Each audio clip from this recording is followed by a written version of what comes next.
Hello दोस्तों, जैसा कि आप सबको पता है कि सेंट्रल गवर्नमेंट ने एग्रीकल्चर को लेकर कुछ ऑर्डिनेंस पास किए हैं। तो आज हम इस वीडियो में इन ऑर्डिनेंस को समझेंगे और जानेंगे कि क्यों फार्मर्स इसको लेकर प्रोटेस्ट भी कर रहे हैं। तो चलिए शुरू करते हैं। इन ऑर्डिनेंस को समझने से पहले हम जानेंगे कि कैसे फार्मर्स अपना क्रॉप्स सेल कर सकते हैं। सो बेसिकली फार्मर्स के पास 3 चॉइसेस रहते हैं जहां पे वो अपना क्रॉप सेल कर सकते हैं। पहला होता है लोकल विलेज मार्केट। ये मार्केट फार्मर के लोकल विलेज में रहते हैं जहां पर वेंडर्स रहते हैं और जिनको फार्मर अपना क्रॉप सेल कर सकता है। और दूसरा आता है APMC यानी कि एग्रीकल्चरल प्रोड्यूस मार्केट कमिटी, और इसको मंडी भी कहते हैं। APMC में क्या होता है कि गवर्नमेंट हर स्टेट में एक मंडी बनाती है। इस मंडी में बहुत सारे शॉप्स होते हैं जिनको गवर्नमेंट की तरफ से लाइसेंस दिया जाता है ताकि वो फार्मर से उनका क्रॉप खरीद सकें।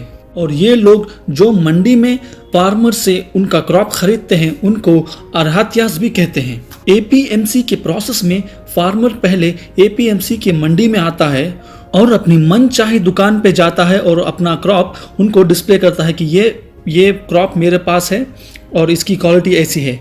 और जो भी बायर्स उसके क्रॉप में इंटरेस्टेड हैं वो उसको अप्रोच करते हैं और एक उधर ऑक्शन किया जाता है, और जिसका हाईएस्ट बिड लगता है ऑक्शन में, फार्मर उसको अपना क्रॉप बेच देता है। और इस मंडी में जो लोग हैं वो एक मिडिल मैन का काम करते हैं फार्मर्स और एक्चुअल बायर्स के बीच में। तो ये मिडिल मैन फार्मर से APMC मार्केट में क्रॉप खरीद कर ओरिजिनल बायर को एक हायर प्राइस पे सेल करता है। इस प्रोसेस में अर्हत्यास जिसने ऑक्शन करके फार्मर से क्रॉप खरीदा है, हो सकता है कि वो एक बहुत कम दाम में फार्मर से क्रॉप खरीदें, और जो एक एक्चुअल बायर है जिसको ये अर्हत्यास यानी कि मिडिल मैन बेचेगा वो एक हायर प्राइस पे बेचेगा। और इस मिडिल मैन के कारण फार्मर का प्रॉफिट थोड़ा कम हो जाता है।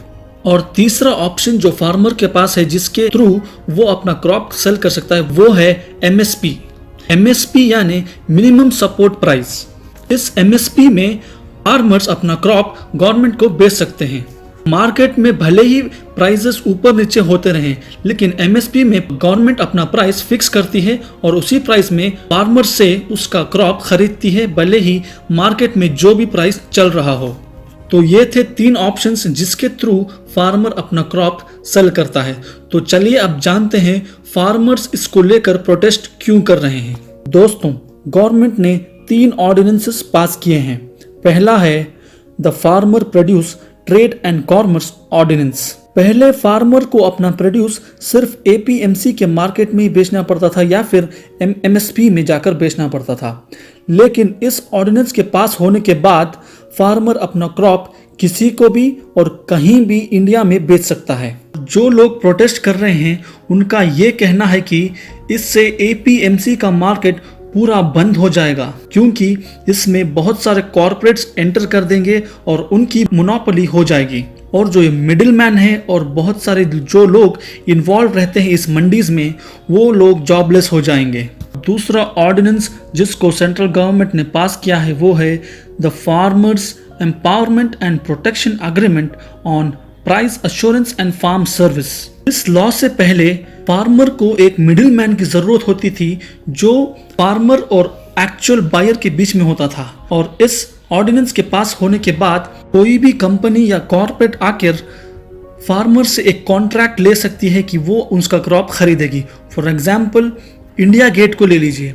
इंडिया गेट आएगा और फार्मर को अश्योर करेगा कि तुम हमें ये बासमती चावल ग्रो कर दियोगे और हम इसको खरीदेंगे। यानी कि फार्मर को एक अश्योरेंस मिल रही है अपना क्रॉप ग्रो होने से पहले कि उसको रिटर्न तो पक्का मिलेगा ही मिलेगा। और इस प्रोसेस में भी मिडिल मैन की जरूरत नहीं है। इस पॉइंट को लेकर भी ये प्रोटेस्ट हो रहे हैं, क्योंकि इसमें मिडिल मैन की कमीशन और उसका बिजनेस भी ठप हो रहा है और सिर्फ प्रॉफिट बड़े बड़े कॉर्पोरेट्स को मिल रहे हैं। और तीसरा ऑर्डिनेंस है the essential commodity amendment ordinance 2020।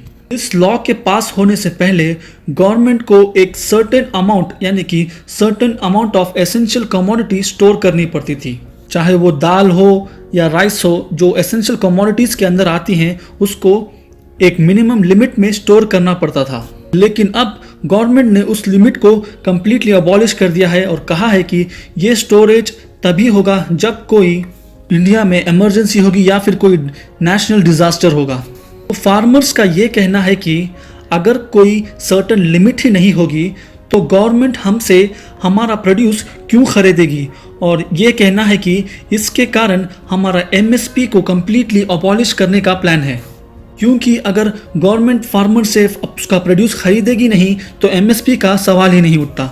और आखिरी चेंज जो इन लॉस में लाया गया है ये है कि पहले अगर बायर्स और फार्मर्स के बीच में कोई भी डिस्प्यूट होता तो फार्मर्स डायरेक्टली सिविल कोर्ट में जाकर अप्रोच कर सकते थे, लेकिन अब पहले फार्मर्स को एक अपने लोकल सब डिवीजन मजिस्ट्रेट के पास जाना पड़ेगा जो एक कंसोलिएशन बोर्ड सेट करेगा और उसके मेंबर्स भी एसडीएम ही डिसाइड करेगा।